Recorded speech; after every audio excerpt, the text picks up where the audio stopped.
Hi everyone, I'm Laura, I'm Steph. and welcome in the Sister Circle podcast, Welcome, welcome. the circle where as women we share, Learn, grow, heal. and thrive together.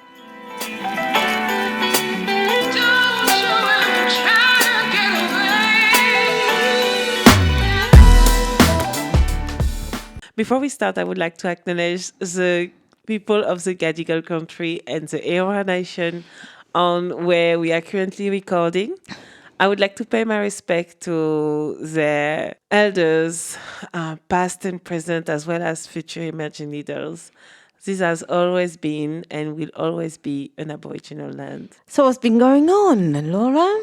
Oh, like it's so weird. It's been 2 months that we haven't properly recorded. Like it's crazy when we think about it. Yeah, it's been quite a long sabbatical. Sorry about that, listeners.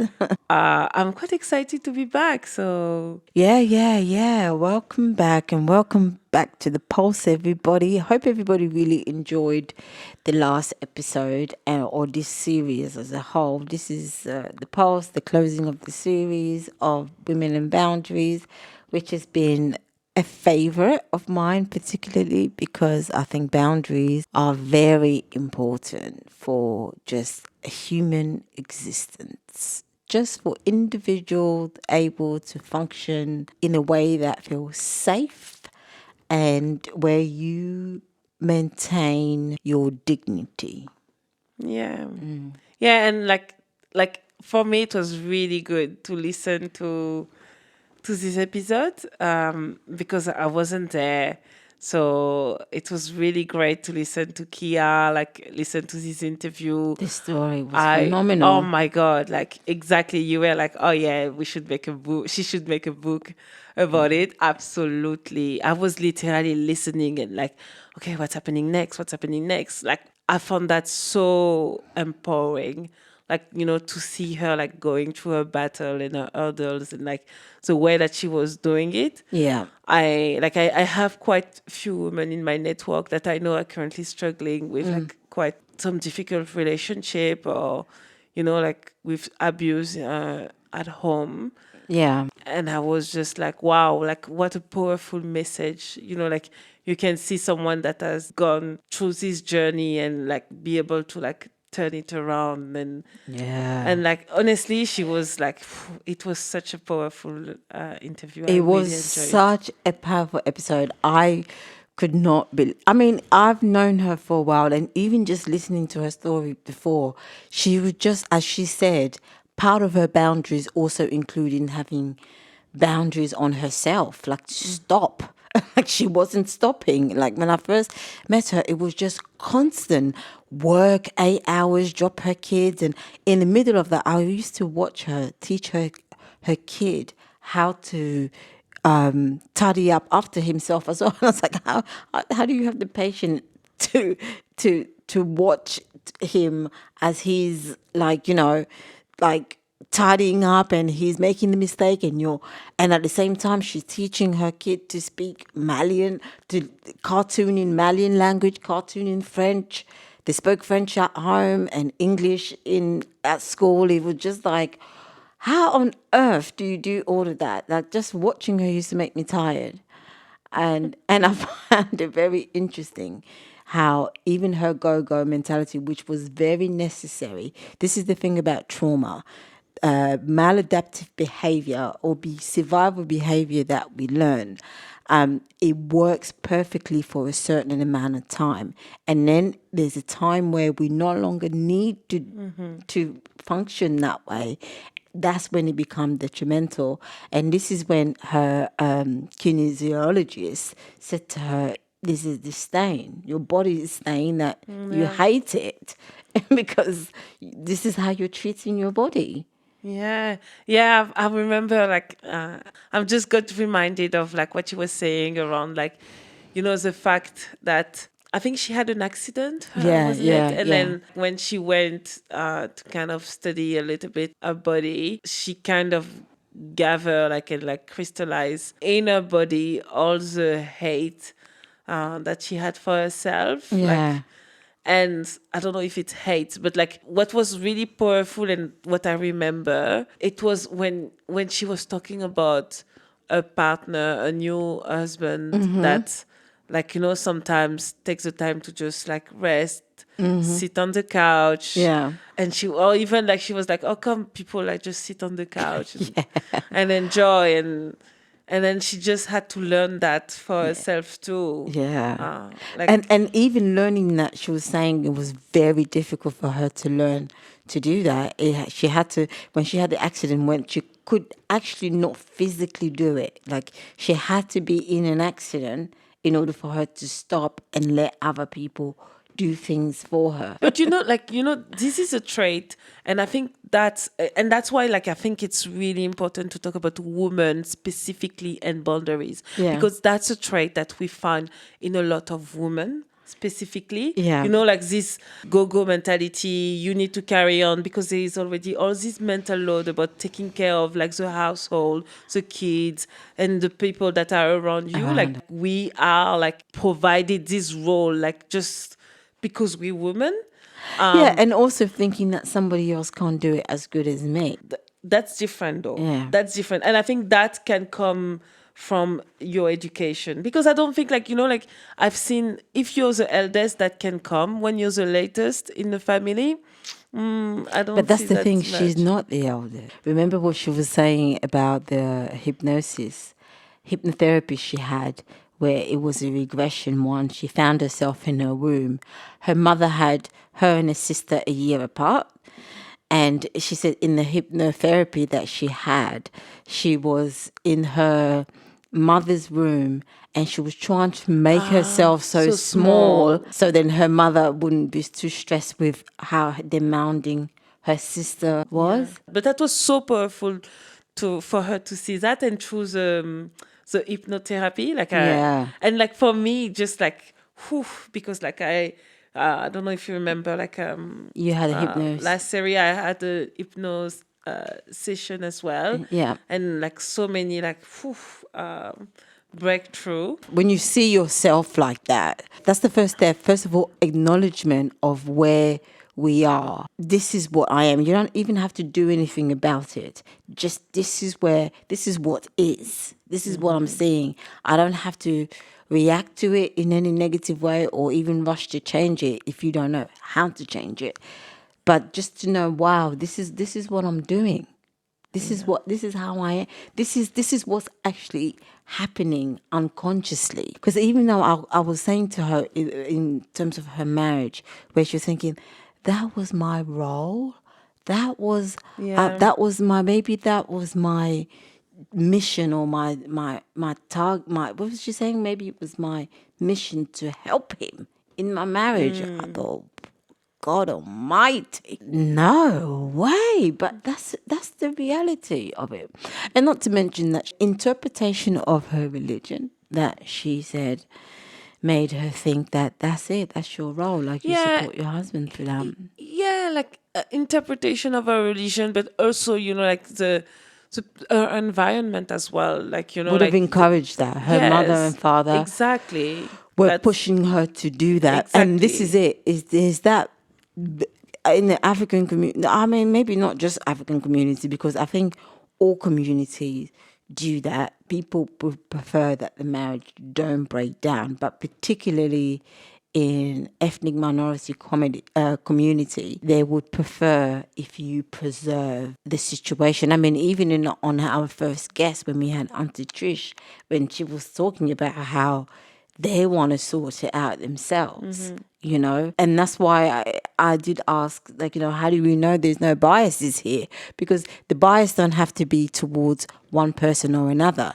The bias could just be of the institution. There's bias more towards the institution and the ideology of marriage in itself, which leads people into very dangerous situation. Adding to that, I mean, I know it's not as simple as that, because there's also an argument that maybe perhaps people don't respect or observe the institution of marriage these days, where they're just willing to not allow themselves to evolve and grow through working through things.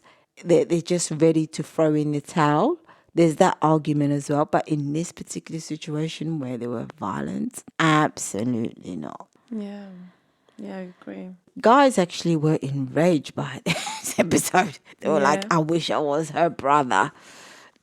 I would have come in there and belted him. Oh, that's I- interesting. yeah. I didn't hear my male friends talking to me about this one. I got a lot of that was the anger towards the ex-husband, and I also got what she got from her women's Yes. healing group. Yes. Yes. Yeah. Oh, well. A lot of people were saying that their biggest takeaway that they're going to implement in their own life, the litmus test is to check, I'm okay and you're okay.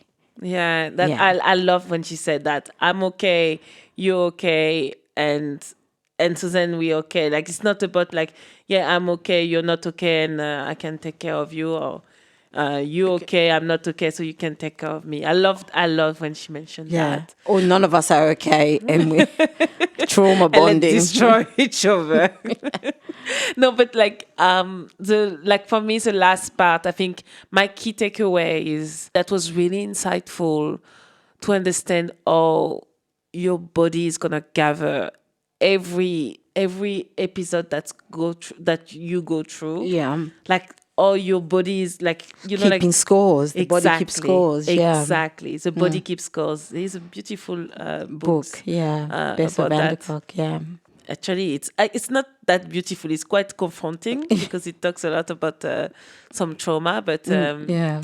but yeah, it's I found that really, really, really interesting, and like yeah, I really enjoy this interview, and it's even better because, and that's what I wanted, because you know sometimes like we find a lot of people really struggling with boundaries, being on their journey. Yeah. And like, you know, it's still gonna be a What's the walk word? of life. It's a of work life. for life, Yes. forever, you know? Exactly. But like it's really refreshing to see her, like, you know, being able to like have those insights about or she's been applying boundaries in the past, or she hasn't been applying boundaries in the past, and what that means for her now with herself, with her family, with Yeah. people around her, and like, oh, she's trying now, like to be really intentional about it and implement that in her life. That's the goal. The Yeah. goat. And I think another thing that really did hit for me is that she didn't have any regret. And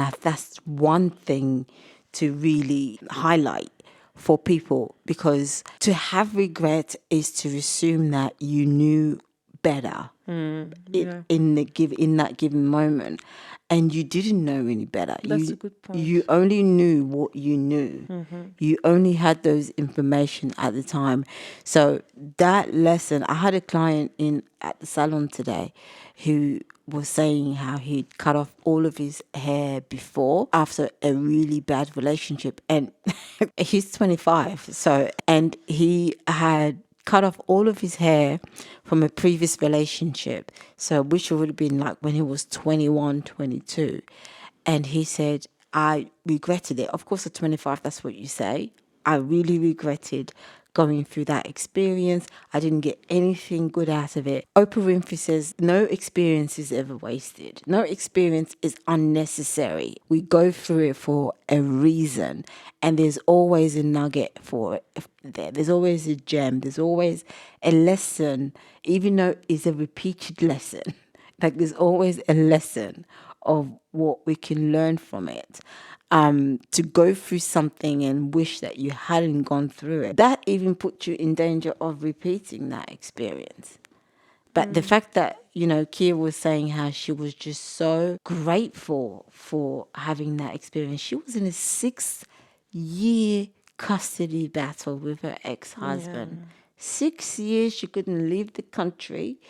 She spent an entire COVID by herself. There was a time where when a new husband finally came to Australia, she had COVID, and really bad COVID, where she was like in bed, which is frustrating for her because she's like, she wants to do all these a million things at the same time. But it's funny how the COVID just came when the husband got here. But she was so scared if something had happened to her that her baby would have to go with her ex-husband because her new husband didn't really have rights at the time. Like she would be in court reading over her notes, giving her solicitors notes and going through her own stuff. Like it was just researching all of these things. She was doing all of that at the same.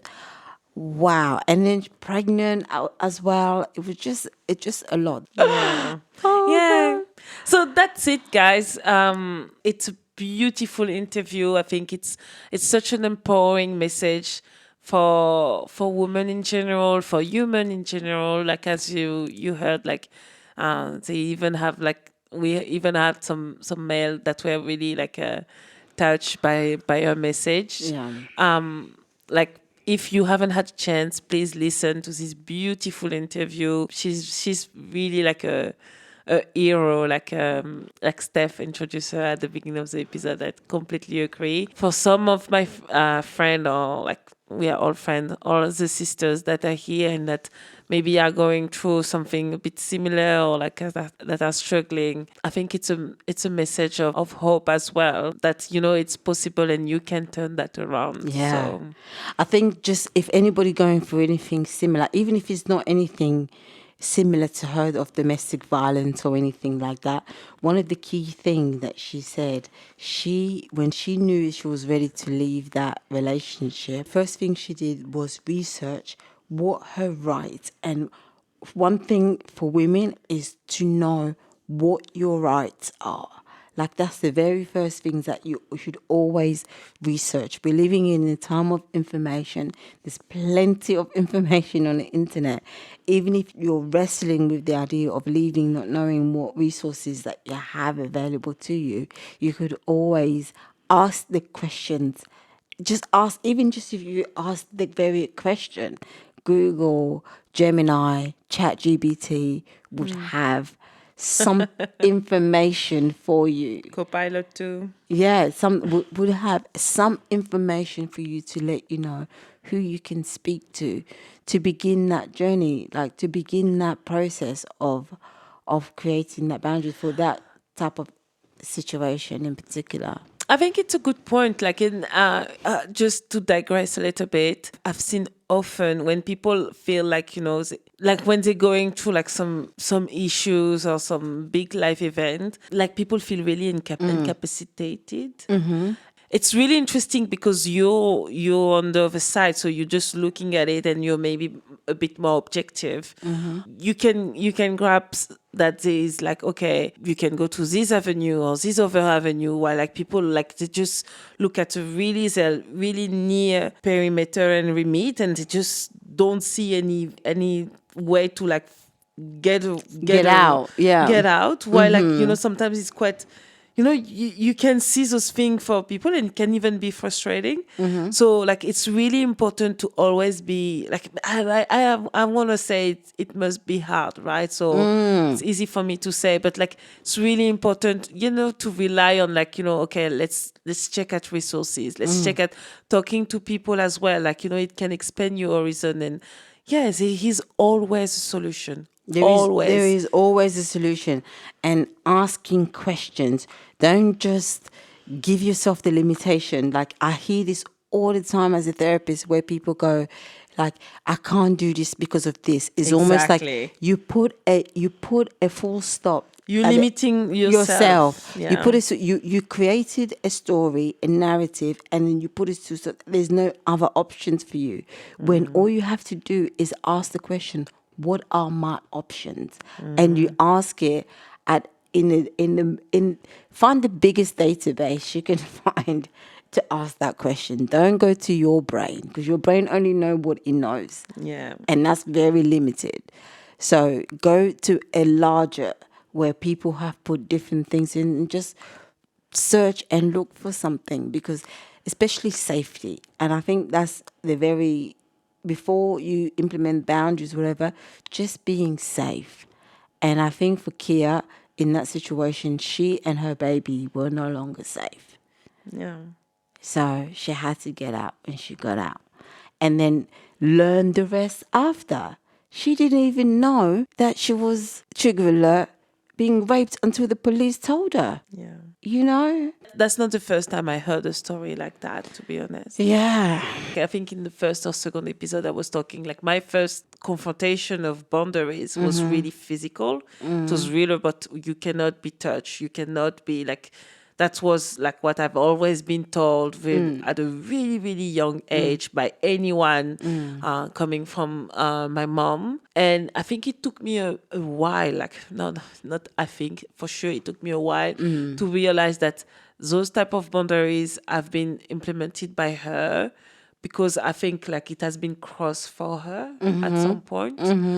And for me, so then like it's really easy to see it, but I can see as well like when I know some people in my circle that exactly like, yeah, like they didn't even realize that they were being raped or like abused because they just think that this is just normal. What sexuality is, this is This what is what being married yes, means. exactly what I have to do. And again, like, you know, another way to be able to overcome that, it's having like being able to have like people that you're gonna bounce around, and then like they're gonna be Talk, able yeah.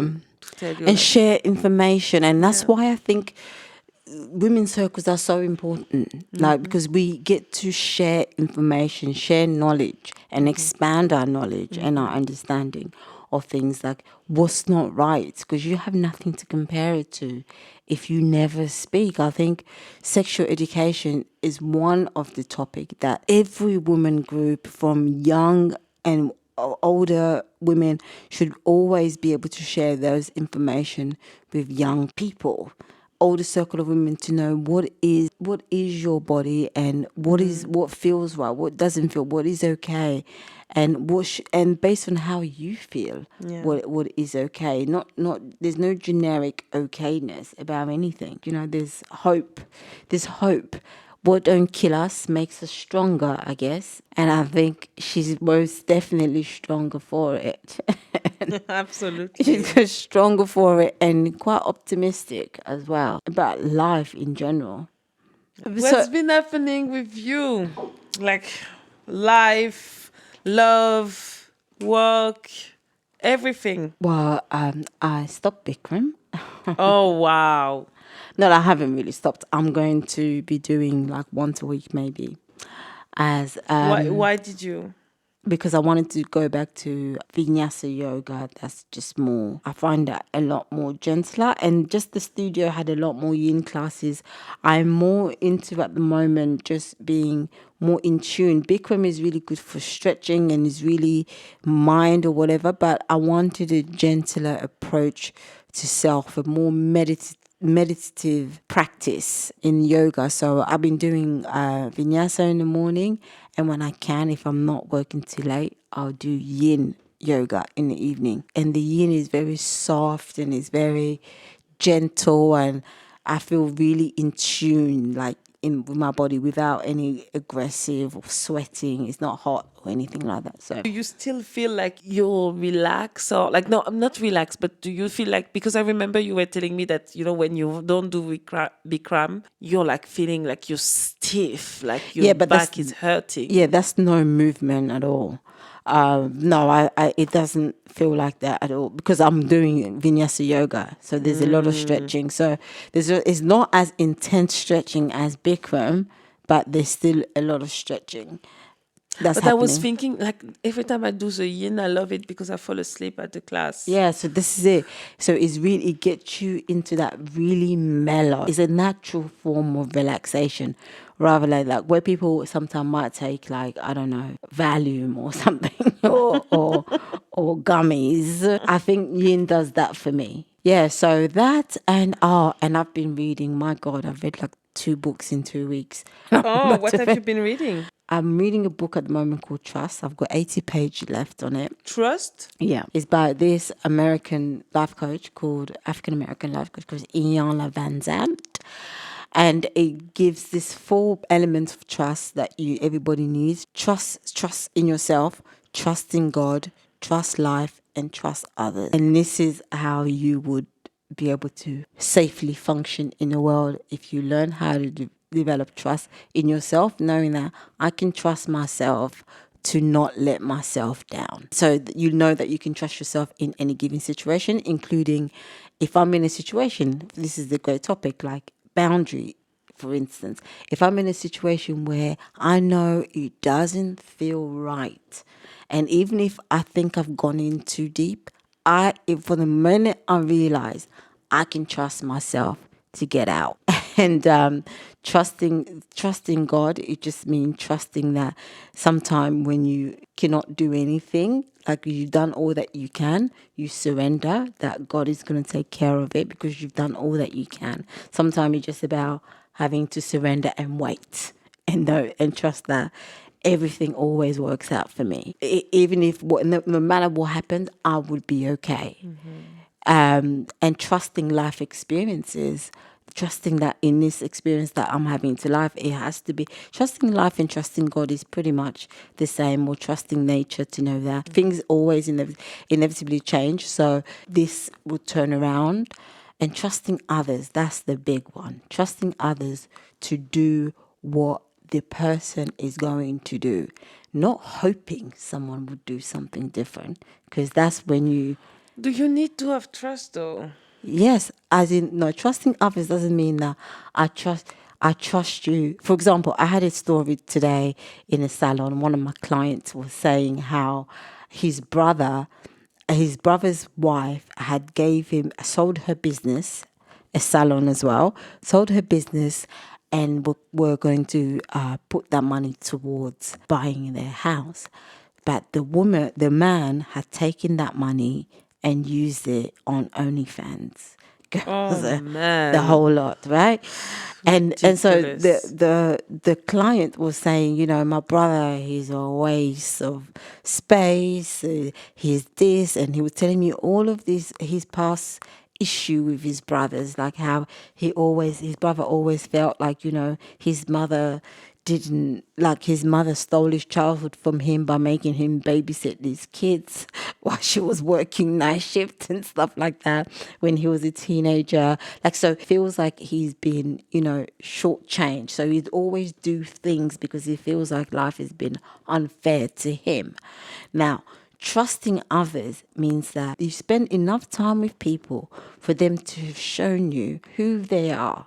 You don't then assign a role for them that is beyond the capacity. Like you know what is capable. You don't just say, he's the father, this is the money for our kids. Surely he's not going to do it. Wait, but has he shown that he would do something like that in the past? Has he done something similar in the past? Are you surprised by his behavior based on how you know him to be, or just what you expect him to be? That is what trusting others is. That's so interesting Yeah. because, like, for me, when you talk about trust, for me, it's my belief in people that they're gonna do what they say that they're gonna do. They're gonna be reliable. They're gonna be honest. Like, there is this trust bias that, okay, they're gonna do as it should be, or as I'm hoping to be. No, that's not trusting others. Trusting how they have shown themselves. Trusting them to do what they have shown themselves to be. But that's not trust, That though. is trust. That's That's how that's you. just knowing who they are. Exactly. So that you trust them to do exactly what they're going to do. That is what trust is. That is what trusting other is. Unless they've shown you otherwise. You trust them to be who they are. They have shown you to be. Not who you hope them to be. Because that's essentially letting yourself down. I hear this a lot when somebody, like, I used to get, my friends would call me, they were like, can you believe he did this? And I'm like, what? The guy who cheated like 5 times? Yes, I can. I can't believe he did this. I have a family member whose husband had cheated for like 30 years old.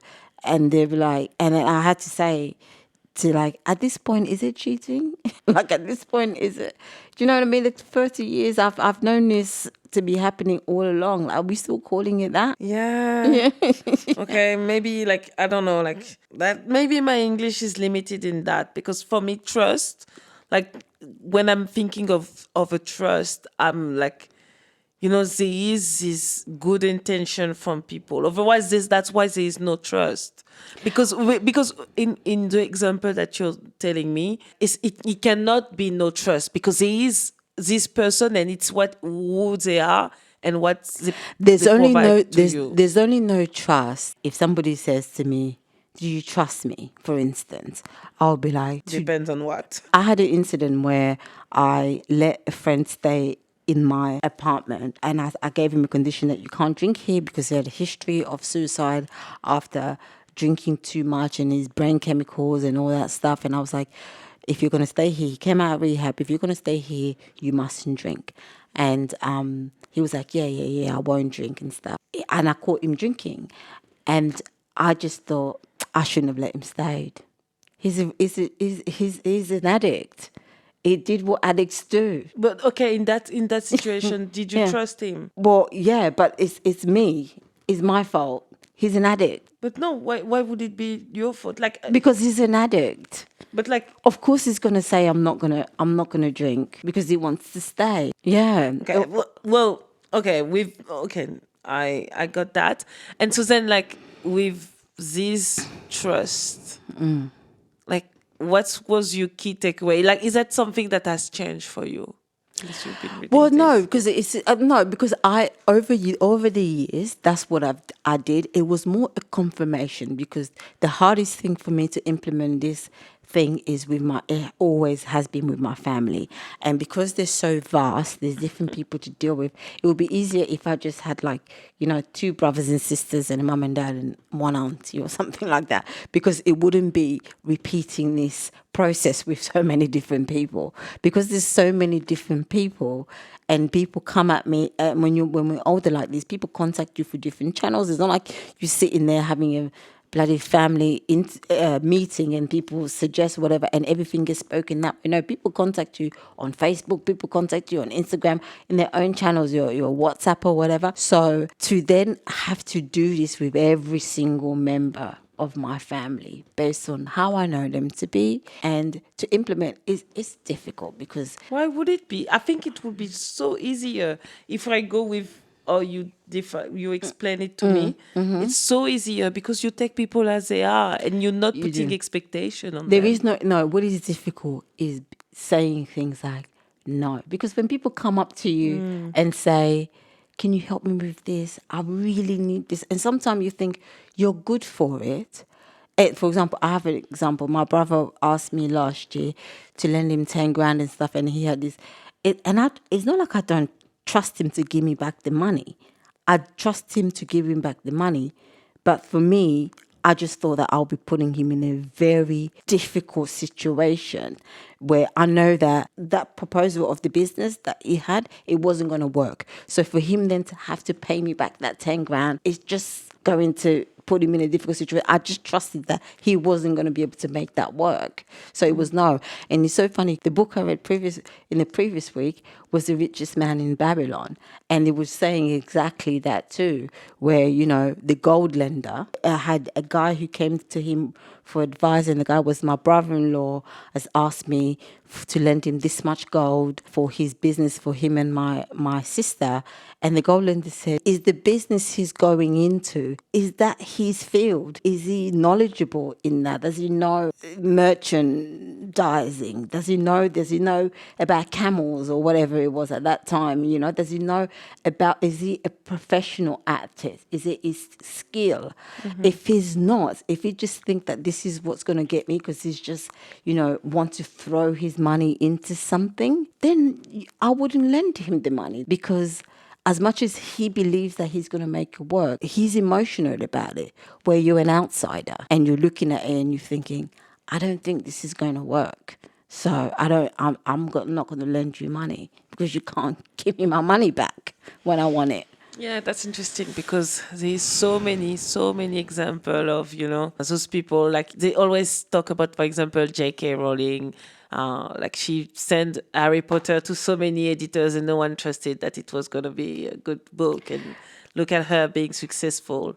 Or like some people, they're going to tell you this version of Facebook or Bumble or whatever. No, but Like, they're not wrong because, for example, a lot of people talk to me about Bitcoin. I don't understand it, so I won't do it. So if those publishers, if you're not into that world, that book or whatever, then you're right to say no to that because but you miss an opportunity. not really, because even I think not really, because it's somebody else's. Anything can be big, anything can. But if I don't understand it, do you know what I mean? If I don't understand it, then for me, it would not seem like a small risk for me. But somebody, and first of all, it may not even be that good because you may not be able to market it the way that Yeah. a place who actually understands it can market it. So it might be if there's so many gem books that have failed based on whose hand it landed on. Do you Yeah, that's know? true. If I'm listening to what you just explained me with Yeah. your book, like there's no condition to it. It's like trust is just it's it's just part of life. Like you just trust because you take people as they are. While like for me it's quite different because it's actual my trust is really conditional. It's based on your character, it's based on what I've seen, what you've shown me, Yeah, and that's yes exactly the same. and yes I'm gonna give you my trust or not. No, because you like in what you said that people are like you know that some people they will not give you the money, so you trust that they are gonna be who they are. Like from what you just explained to me. Yeah, I trust you to be who you are.